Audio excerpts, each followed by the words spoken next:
नमस्कार दोस्तों और सैटरडे की सुबह और आप सबका स्वागत है। मार्केट ओवरऑल अगर आप देखो ना काफ़ी वॉलेटाइल है। थर्सडे को क्या बड़ी मूवमेंट आई थी 450 पॉइंट की निफ्टी की और बाद में फ्राइडे वापस there was a lot of weakness. तो चलो मार्केट को साइड में रखते हैं क्योंकि हमने इसके बारे में काफ़ी बात की, लेकिन आज हम लोग एक ऐसे सेक्टर के बारे में बात करने जा रहे हैं जो काफ़ी निवेशकों के क्वेश्चन है उस सेक्टर के। जब आपके क्वेश्चन आंसर आते हैं मुझे कमेंट बॉक्स में दिख जाते हैं ना कि ये सेक्टर के बारे में मैक्सिमम क्वेश्चन है, तो मुझे लगा कि चलो इस सेक्टर को एड्रेस किया जाए और वो है पावर सेक्टर। और पावर सेक्टर में अगर आप रिन्यूएबल सेक्टर भी जॉइन करना है तो कर लीजिए क्योंकि वो सबसेट ही है at the end of the day.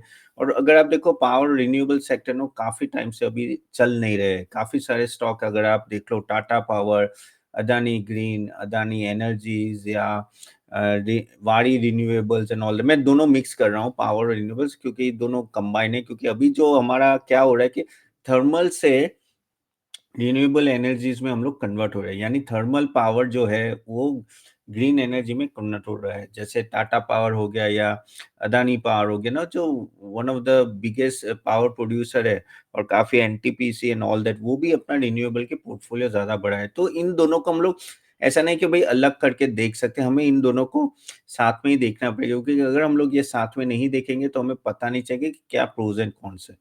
तो चलिए इसके बारे में बात करें। बाय द वे जाने से पहले आपके कोई भी क्वेश्चन है प्लीज़ कमेंट बॉक्स में डाल दीजिए। मैं उसको रिप्लाई करूँगा या तो नेक्स्ट वीडियो में, और मैं नॉर्मली भी सभी मैसेजेस को रिप्लाई करता हूँ। और आज भी मैं काफ़ी सारे क्वेश्चन जो पूछे गए थे 1-2 दिन में वो मैं कवर करने वाला हूँ। ठीक है? और ज़रूर like and share this video to everyone और सब्सक्राइब करना मत भूलिएगा। चलिए बात करते हैं पावर सेक्टर की। तो चलिए पहले हम लोग बात करते हैं अदानी पावर है या टाटा पावर और ये सब स्टॉक। देखो ऑफ कोर्स टाटा पावर वो सब भी डाउन है।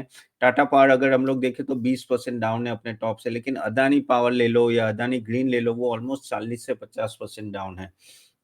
अदानी एनर्जीज जो अदानी ट्रांसमिशंस था पहले, वो भी काफ़ी डाउन है। और अदानी के अलग से ही प्रॉब्लम है, आपको पता है कि वो जो ब्राइबरी का केस हुआ था उसके वजह से ये सब जो प्रॉब्लम चल रही है, लेकिन धीरे-धीरे ये प्रॉब्लम्स को सॉल्व होने में टाइम लगेगा, ठीक है? लेकिन ये जब ऐसे कोई इम्पैक्ट आता है ना, तो इम्पैक्ट अकेले अदानी पे नहीं आता है, पूरे पावर सेक्टर में भी इम्पैक्ट आता है क्योंकि वो होता है ना टॉर्च बैरियर जो होता है ना, जैसे अदानी ग्रीन था ना, वो एक तरह से टॉर्च बैरियर था पावर सेक्टर के लिए, रिन्यूएबल सेक्टर के लिए, जो पूरे सेक्टर को ऊपर ले जा रहा था।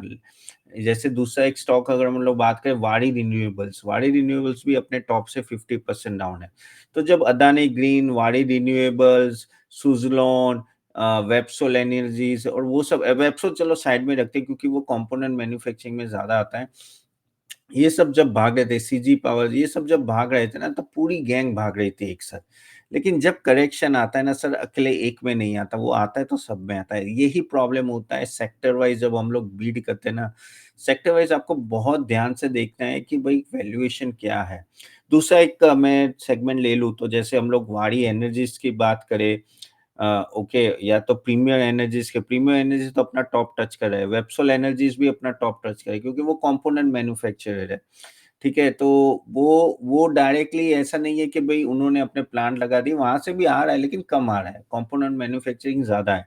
तो 3 हिस्से में हमें ये देखना पड़ेगा कि भई थर्मल से कौन से रिन्यूएबल में जा रहे हैं, कौन-सा स्पेसिफिक रिन्यूएबल है, जैसे सुज़लॉन स्पेसिफिक रिन्यूएबल है, वारी रिन्यूएबल्स स्पेसिफिक रिन्यूएबल है, अदानी ग्रीन स्पेसिफिक रिन्यूएबल्स है, ओके? तो वहाँ वहाँ आपको बहुत वीकनेस मिल रही है। अब जब हम लोग बात करें कि ये वीकनेसेस के रीज़न क्या है, तो चलिए एक के बाद एक रीज़न समझते हैं। तो पहला रीज़न तो एक है कि जो एक तरह से करेक्शन इतना बड़ा आया भी क्यों है? क्योंकि of course the valuation with sky high. आपका स्टॉक अगर 150 200 के पी में चले जाएगा तो भाई करेक्शन तो होगा ना, कब तक, कभी ना कभी तो रैली खत्म होगी। खत्म तो नहीं बोल सकते कि, लेकिन एक पॉज़ आएगा, जैसे जैसे आपका पावर में सॉरी, जैसे आपको डिफेंस में हुआ, रेल में हुआ, वैसे उस यही तरह रिन्यूएबल्स में हुआ। और इसलिए आप देखो कि किस तरह से 50-50% ये सब अदानी ग्रीन हो या बेसिकली वारी एंड रिन्यूएबल्स गिरे हैं। और इससे एक चीज़ तो पता चलती है कि भई आप भी जब इन्वेस्ट करो ना, you have to be very, very careful कि रैली कब खत्म हो रही है। अभी चलो बात ये करते हैं कि भई इसमें आगे होगा क्या? अभी इसमें देखो दिक्कतें कहाँ आ रही है? दिक्कतें एक तो मैंने एक अदानी का स्पेसिफिक प्रॉब्लम बोला कि अदानी आपको अदानी अकेले को अदानी को नहीं देखना है कि भई ये एक अकेले ग्रुप का प्रॉब्लम है। एक जो सेंटिमेंट खराब होता है ना, वो पूरे सेक्टर में रिफ्लेक्ट होता है। तो वो जो ब्राइबरी का केस था, वो ऐसा नहीं कि भई एक एक ग्रुप पे अटकेगा, वो सभी ग्रुप को थोड़ा थमा के रखेगा। ये हम हमेशा देखिए आप जैसे बैंकिंग इंडस्ट्री देख ले, अब आप प्राइवेट बैंक्स काफ़ी टाइम परफ़ॉर्म नहीं किए, क्योंकि उसका जो लीडर था एचडीएफसी बैंक वो परफ़ॉर्म नहीं कर रहा था। उसके लिए वो निफ्टी में सब लोग बैंक निफ्टी में शॉर्ट किए जाते हैं, तो सेक्टर का लुक अलग चेंज हो जाता है ना। लेकिन जब आपका जो टॉर्च बैरियर भागता है ना, तो वो पूरे सेक्टर को ऊपर ले जाता है। वो हमेशा ध्यान रखना, वो देखना, आप एग्ज़ामिन करना। आपको कुछ ऐसा कुछ एग्ज़ामिन किए हो तो आप ज़रूर कमेंट बॉक्स में बताना। तो ये सब चीज़ें आपको ध्यान में, तो ये एक अदानी का एक प्रॉब्लम, अब वो कब सॉल्व होगा हमें पता नहीं है, लेकिन हाँ, अभी कोई बात तो नहीं कर रहा है कि चलो थोड़ा तो वो थमा हुआ है। दूसरा एक जो प्रॉब्लम है कि जिस तरह का इन्वेस्टमेंट चाहिए, उस तरह से इन्वेस्टमेंट हो नहीं रहा है। अभी भी हम लोग अंडर पेनिट्रेटेड रिन्यूएबल में, हम लोग बोलते हैं अरे इतना बड़े-बड़े इन्वेस्ट, जैसे अदानी ग्रीन की बात करो, उन्होंने गुजरात में तो खाड़वा में वर्ल्ड का सबसे बड़ा रिन्यूएबल पार्क बनाया है, सोलर पार्क। 538 स्क्वायर किलोमीटर्स का है ना, 5 टाइम्स बिगर देन पेरिस। और almost I think 20 to 30 gigawatt वहाँ से एनर्जी प्रोड्यूस होगी। तो इस तरह का जब बड़ा वो लोग प्लान करते हैं, तो ना they need lot of funding. 1.5 lakh crore का तो उन्होंने कुछ इन्वेस्टमेंट किया है उसमें। ओके, तो ये जब फंडिंग लेते हैं इतना सब, और ये अगर फंडिंग लेते हैं तो भाई आप जब बनाओगे तो उसको बेचना भी है, और वही बेचने के लिए तो ये सब ब्राइबरी केस हो गए और वो सब की बातें। अब कितना सही है कितना गलत अभी उसमें नहीं जाना है अपने। लेकिन यहाँ है ना, फंडिंग बहुत बड़ा चाहिए। हर साल हमें 1.5 से 2 लाख का हमें इन्वेस्टमेंट करना प दो 1.5 से 2 लाख करोड़ का इन्वेस्टमेंट करना पड़ेगा रिन्यूएबल सेक्टर में। और जो हो कितना कितना रहा है अभी, 75 lakh crore. Okay, 75,000 crore sorry. Okay, तो आधा हो रहा है। हमारे हर साल मिनिमम 60 गीगावाट की कैपेसिटी बढ़नी चाहिए। अभी हम लोग 2025 में हम लोग सोचे 35-40 गीगावाट से कैपेसिटी बढ़ेगी। तो भाई ये क्यों हो रहा है? क्यों हम लोग अपने जो टारगेट है उसका 50-60% से चल रहे हैं? क्योंकि जो बैंक्स होती है ना, वो बैंक्स भी क्या है, ऐसे खड़ी है कि क्या आप आओ और हम आपको लोन दे देंगे। जब इस तरह के केस आते हैं, ब्राइबरी केस के आते हैं, ये होते हैं, तो बैंक भी थोड़ा पीछे हट जाते हैं कि भाई रुक जाओ। आप आओगे तो सही, लेकिन मैं बहुत ध्यान से लोन दूँगी, ओके? क्योंकि जैसे इल्डा है, इल्डा का बहुत ही अच्छा ग्रोथ आया, जैसे अभी का जो आया आउटलुक, इल्डा का बहुत अच्छा, इवन पीएफसी, आरएससी का भी अच्छा है। ये 3 ही है जो ज़्यादा लोन दे, ऐसा नहीं कि ये 3 ही हैं, ऑफ कोर्स एसबीआई और एचडीएफसी और सभी बैंक्स देती है, लेकिन थोड़ा केयरफुल हो जाते हैं जब इस तरह से केस होता है, और उस तरह से फंडिंग अगर नहीं मिलती है, तो ये बड़े कैपिटल इंटेंसिव पार्क्स होते हैं गाइस, कैपिटल इंटेंसिव बिज़नेसेस, आपको बहुत टाइम लगता है ये सब डालने में और उसका प्रोडक्शन होने में और उससे इनकम आने में। जैसे टाटा पावर की बात करूँ तो if I am not wrong, 2045 में वो बोल रहे हैं कि they are going to completely green energy.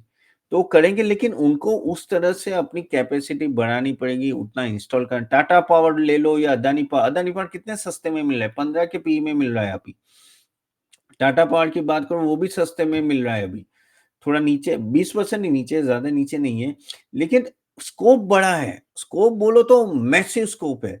लेकिन भाई द प्रॉब्लम यही आती है कि फंडिंग कहाँ से आएगी, और फंडिंग बैंक को क्या प्रॉब्लम होती है कि भाई देख फंडिंग तो मैंने कर ली। अब ऐसा तो नहीं है कि चलो 20 रिन्यूएबल कंपनीज़ आए। थोड़ा मैं ऑफ ट्रैक जा रहा हूँ, लेकिन होप आपको समझ आए प्रॉपर्ली कि भाई चलो 20 कंपनी मेरे पास आई और मैंने उनको रिन्यूएबल सेक्टर का दिया। लेकिन उसमें से समझ लो 6-7 तो डूब गई। हो सकता है, क्यों नहीं हो सकता है? जैसे जब टेलीकॉम सेक्टर बढ़ा था, तो आपको भी पता है 15 से 20 कंपनियाँ थी टेलीकॉम सेक्टर में, अब बची कितनी है? 3 से 4, ओके? और वही आपको समझना है कि इसमें से भी काफ़ी सारी कंपनी शायद आगे ना बढ़े। अभी तो बहुत अच्छा दिख रहा है, सब दिख रहा है। अब ये इसमें ऑन नॉट ओनली जो ये सब पार्क बनाते हैं या सुज़लॉन या अदानी ग्रीन, अदानी पावर की बल्कि जो कंपोनेंट मैन्युफैक्चरर है, जो सोलर पैनल्स बनाते हैं या विंड टरबाइन बना उन सब की भी मैं अगर ऐड कर लूँ तो पूरा मैं पूरे एज़ अ सेक्टर की बात है काफ़ी कंपनी शायद ना बढ़े। तो उनसे जो एनपीए आता है ना, वहीं बैंक को खटकता है। इसलिए बैंक थोड़ी सेफ्टी पे चली जाती है। और क्या है कि जब आपका अभी एनपीएस देखो सबका अच्छी-अच्छी बैंक से 0.6, 0.5 इवन पीएसयू का पॉइंट 1% से नीचे चला गया तब वो रिस्क लेने में थोड़ा हचकिचाते हैं कि भाई थोड़ा देख के करो, संभल के करो। और उसी वजह से ना आपको आप यहाँ देख पाओगे कि ओवरऑल जो लोन आउटपुट होगा ना वो भी कम होगा। अब इसपे होगा क्या और दूसरा इंटरेस्ट रेट भी अभी ज़्यादा है तो होपफुली फ़रवरी के बाद जैसे थोड़ा इंटरेस्ट रेट कट हो तो यहाँ से थोड़ा पुश मिलेगा कि हाँ भाई लोन दो ज़रा इन सेक्टर्स को और सबसे बड़ा गवर्नमेंट से पुश आना चाहिए भाई गवर्नमेंट के भाई लोन दो। तो ये आईआरडीए, पीएफसीए, आरईसीए या अपनी सब प्राइवेट बैंक से वो सब लोन देंगे। लोन ग्रोथ लाना कोई मुश्किल नहीं है। एक बात समझ लो आज आप बोलोगे मुझे कल लोन देना है 1 करोड़ का, कल आपके घर के सामने 50 लोग खड़े रह जाएँगे। लेकिन भाई वो 1 करोड़ रुपए वापिस आएँगे कि नहीं वो आपको देखना है। इंटरेस्ट वापिस आएगा कि नहीं आएगा या मूड़ी आएगी कि नहीं आएगी, ये सब देखना है। इसलिए ये थोड़ा कैपिटल आउटले में थोड़ा प्रॉब्लम हो जाती है। अब ये तो ये सीन है, दूसरा एक बड़ा सीन जो हो गया, वो हो गया अपना ट्रम्प साहब ने बोल दिया कि भई मैं तो रिन्यूएबल सेक्टर को सपोर्ट नहीं करता। तो उसमें क्या हुआ ये जो अदानी ये बेसिकली वारी एनर्जीज़ है या प्रीमियम एनर्जीज़ का कम है, वेबसोल का कम है, लेकिन जो ज़्यादा एक्सपोर्ट कर रहे हैं यूएसए में, इवन सुज़लॉन की भी बात सुज़लॉन का भी अक्रॉस द वर्ल्ड है। तो जब आपका जो कहते हैं ना कि टॉर्च बेयरर जो कंट्री होती है, वो कौन है? वो है यूएसए। वो बोल रहे हैं कि भई हम लोग रिन्यूएबल सेक्टर को सपोर्ट नहीं करते, तो आपो-आप वो एक नेगेटिव फीलिंग जाती है कि भई वहाँ ग्रोथ नहीं होगा और कहाँ होगा? लेकिन ग्रोथ होगा, लेकिन ये जो पेरिस ट्रीटी की बात करते हैं, पेरिस एग्रीमेंट की बात करते हैं, तो ट्रम्प साहब ने बोला कि मैं कोई पेरिस एग्रीमेंट में बिलीव नहीं करता, भई मैं तो अपनी चाल चलूँगा, मेरी खित उसके दिमाग में भई मेरे 4 साल है और 4 साल में रिन्यूएबल सेक्टर ऐसा कुछ आउट परफॉर्म नहीं करेगा, मुझे कहाँ फोकस करना है, मैं वहाँ करूँगा। देखो हर एक बंदा खुद की देखता है। उसको भी पता है कि सेकंड टर्म तो आने नहीं वाला है। कोई भी यूएस प्रेसिडेंट के 2 टर्म होते हैं, उससे ज़्यादा तो आएगा नहीं। भई मुझे जहाँ फ़ोकस करना है लेट फ़ोकस दैट तो उसके दिमाग में अभी रिन्यूएबल सेक्टर नहीं है। तो वहाँ क्या होता है ग्रोथ कम हो जाता है। और आप इतना खर्चा करके बैठ गए हो ये सब, ये गीगावाट हर रोज़ हमें सुनाई देता है, लेकिन जो कमीशन होता है कि नहीं, जो रियली में सप्लाई में आता नहीं, वो देखना है। थर्मल पावर की बात करें तो हाँ भाई, थर्मल पावर जैसे टाटा पावर और अदानी पावर है, लेकिन वो भी धीरे-धीरे शिफ्ट हो रहे हैं, ओके। लेकिन ये जो शिफ्टिंग है ना, ऑनेस्टली स्पीकिंग जिस पेस से हम लोग जा रहे हैं ना, मुझे लग रहा है टाइम लगेगा। ऐसे रातों-रात नहीं होगा। तो ग्रोथ प्रोस्पेक्ट्स है, बहुत बड़ा है, लेकिन जो स्पीड हमें 6 महीने पहले देखी थी ना, वो स्पीड काफ़ी हद तक कम हो गई है। और ख़ास करके ये जो यूएसए से जो ट्रम्प साहब की कमेंट्री आई थी और दूसरा ये जो ब्राइबरी केस हुआ है, उससे क्या होता है ना कि एक माहौल बिगड़ जाता है, इसकी वजह से सेंटिमेंट बिगड़ गया। तो मैं अभी क्या हुआ है तो मार्केट में मैंने ओवरऑल आपको रीज़न दिए है, दूसरा एक बड़ा रीज़न ये भी आप हमेशा ध्यान रखो कि एक होता है कि मैं ये करूँगा और एक होता है कि मैं ये कर पाऊँगा और हो जाएगा, ठीक है? जैसे किसी ने बोला कि भई मुझे 10 गीगावाट की कैपेसिटी लगानी है, उसके लिए मुझे समझ लो 100 किलोमीटर चाहिए या कोई भी है, ओके, एरिया चाहिए। भाई लेकिन ये लैंड एक्विजिशन होता है ना, वो ईज़ी नहीं होता है। यानी हालत खराब हो जाती है। सुज़लोन का अभी का अगर आप लोग मैनेजमेंट कमेंट्री ढूँढे, बोले तो उन्होंने बोला था कि हमारा सबसे बड़ा प्रॉब्लम हुआ कि भई ये जो विंडमिल लगानी है, वो जो लैंड लेनी है ना, वहाँ फिर वो फार्मर से नेगोशिएट करना, ये करना, उनकी बड़ी लीगल टीम होती है, जो ये सब करते रहते हैं। इतना ईज़ी नहीं होता है वो आपको कहते हैं ना मनाना, ये वो करना, तो उसमें काफ़ी टाइम चला जाता है। तो वो एक लैंड एक्विजिशन और कमीशन और सुज़लोन ने ये भी बोला कि काफ़ी सारे टेंडर आए, हमने अपना टरबाइन हमारे रेडी है, ठीक है, लगाने के लिए। लेकिन जो कंपनी है वो सामने से बोले कि भई अभी लैंड ही एक्वायर नहीं हो पा रही है, वहाँ से प्रॉब्लम तो हम लोग माल बेचें कैसे? करेक्ट तो ये सब चीज़ों के वजह से भी काफ़ी दिक्कत आती है। अब अदानी साहब ने ये आप बोलोगे ये 538 किलोमीटर का खाड़वा कैसे खड़ा कर दिया? अभी वो गुजरात में था या कच्छ में था, बैरन ज़मीन थी, कोई ले नहीं रहा था, गवर्नमेंट से दिया और चलो यार रीड बिटवीन द लाइन्स कौन पीएम है और वो है, उनको मिल गई ज़मीन तो वो हो गया। लेकिन हर टाइम तो आप नसीब वाले नहीं होते ना कि हर जगह आपको पता है कि आफ्टर ये यहाँ है और दूसरा स्टेट सबसे बड़ा अदानी का कौन-सा है? ये है राजस्थान। वहाँ भी काफ़ी विंड मिल्स और वो सब ओवरऑल नो सोलर पैनल्स काफ़ी सारी कंपनी उसके वहाँ होते हैं। और कच्छ में डालने का रीज़न ये भी है कि वहाँ है ना आई थिंक वो सोलर कुछ है यार मुझे ज़्यादा पता नहीं है, पैरामीटर्स कुछ है, वहाँ विंड भी ज़्यादा होती है और वो बॉर्डर पे है। तो एक बार देख लेना, सर्च कर लेना खाड़वा करके बहुत बड़ा है, वर्ल्ड का नंबर 1 है। तो ये सब चीज़ें आपको ये देखना होगा कि लैंड एक्विजिशन वो सब किस तरह से हो रहा है, क्या हो रहा है। तो प्राइमा फेसी चीज़ें बहुत अच्छी लगती है, चीज़ें देखने में तो ओहो! सब रिन्यूएबल हो रहा है, जैसे ईवी हो रहा है, रिन्यूएबल होगा। लेकिन कौन-सी कंपनी कर पाएगी, वो बहुत ही इम्पोर्टेंट है।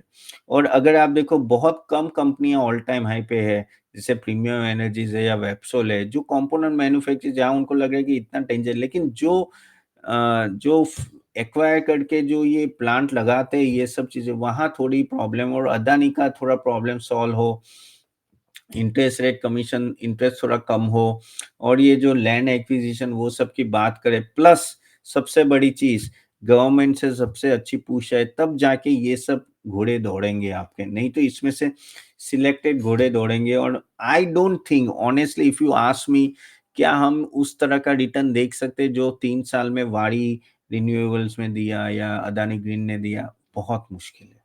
बहुत मुश्किल है क्योंकि पहले इतने डार्कर क्लाउड्स नहीं थे, अभी आए हैं। तो ये डार्कर क्लाउड्स जब तक हिलेंगे नहीं, जब तक हटेंगे नहीं, आई रियली फील दैट ये सब sectors may not give you such a great return the way it used to give earlier. हाँ, आप बोलोगे कि 15-20% का ग्रोथ आ सकता है, लेकिन ऐसे बुलस्आई मारेंगे वो थोड़ा डाउट लग रहा है। तो चलिए ये सब चीज़ें आपको ध्यान में रखनी है जब आप रिन्यूएबल सेक्टर में देखें, थोड़े कंपोनेंट मैन्युफैक्चर है, वो सब में मुझे तो भी ठीक-ठाक लग रहा है, इसलिए आपने देखा कि प्राइस इतने नहीं गिर रहे हैं उनके। बाकी सब में थोड़ा आपको डालने में कोई प्रॉब्लम नहीं। देखो अच्छा आप बोलोगे कि क्या लॉन्ग टर्म में कर सकते हैं? ऑफ कोर्स कर सकते हैं at a lower level if you want you can invest and you can go ahead with that ठीक है? और आप आगे बढ़ सकते हो, कोई बात नहीं है। ये सब कंपनियाँ ऐसे नहीं है कि खराब कंपनियाँ अच्छी है, फेस ख गलत जा रहा है। बाय द वे होप आपको हमारा रिसर्च अच्छा लग रहा हो, रिसर्च अच्छा लगे तो आप हमारी सेवा देख सकते हैं। मैंने लिंक दिया हुआ है वेबसाइट की, वहाँ जाके देखिए प्रॉफिट मल्टीप्लायर सर्विस जहाँ हम लोग स्टॉक रिकमेंडेशन देते हैं, हमारी खुद की टीम है। एंड अगर आपको कोई क्वेश्चन है तो please put it in the comment box, मैं ज़रूर ले लूँगा and do like and share this video. और चलिए अभी हम लोग आपके क्वेश्चन जो आपको काफ़ी आए आए हैं तो उसका आंसर होप आपको ये वीडियो अच्छा लगा होगा तो do like and share it without fail okay. चलिए तो मैं कुछ क्वेश्चंस ले लेता हूँ पहले।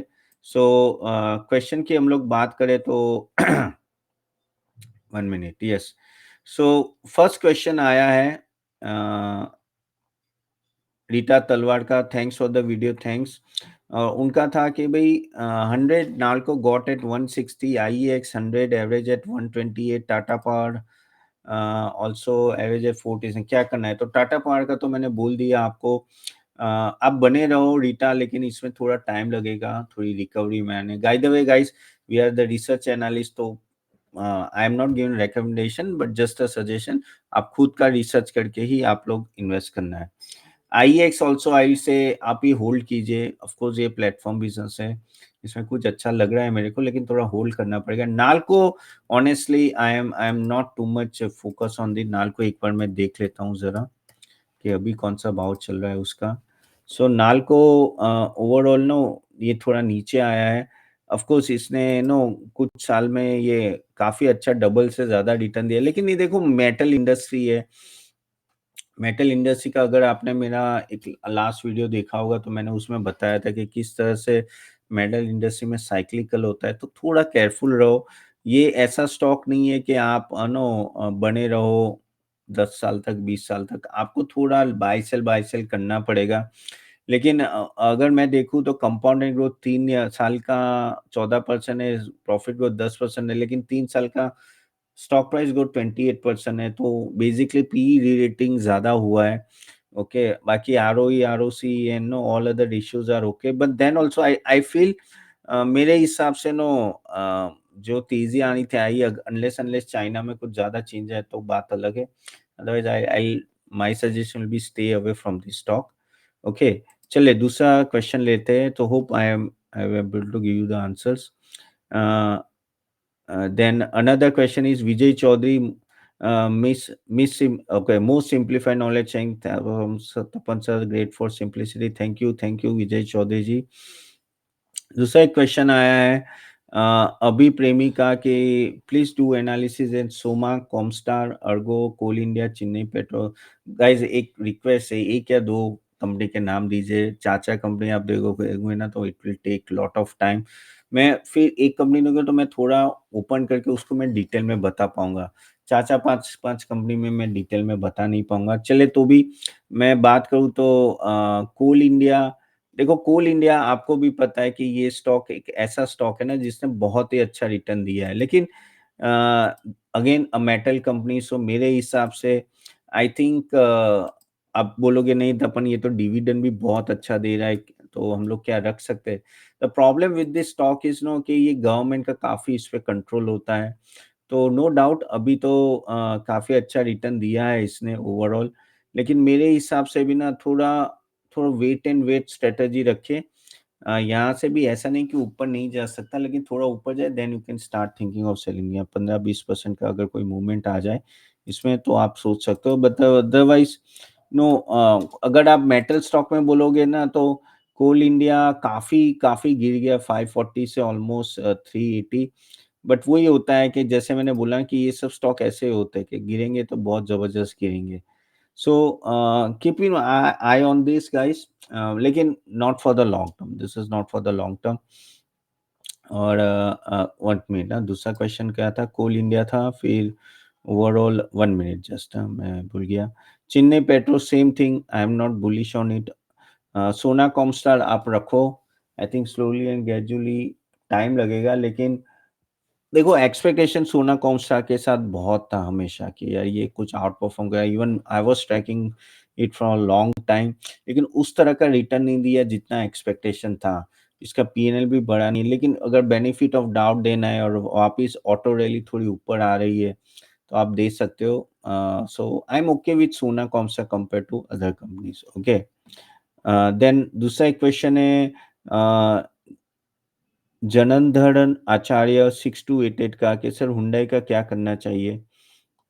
सो talking about Hyundai, no I think Hyundai overall उसका जो बेसिकली रीजन ये आया ना अपडेट, अपडेट वाज ओके, कुछ इतना कुछ खास नहीं था। मारुति के जैसे नंबर नहीं थे, लेकिन ये एक ऐसा स्टॉक है, वो कहते हैं धीरे गति के समाचार जैसा है, गुजराती में बोलते हैं, धीरे-धीरे में भी बढ़ सकते हैं।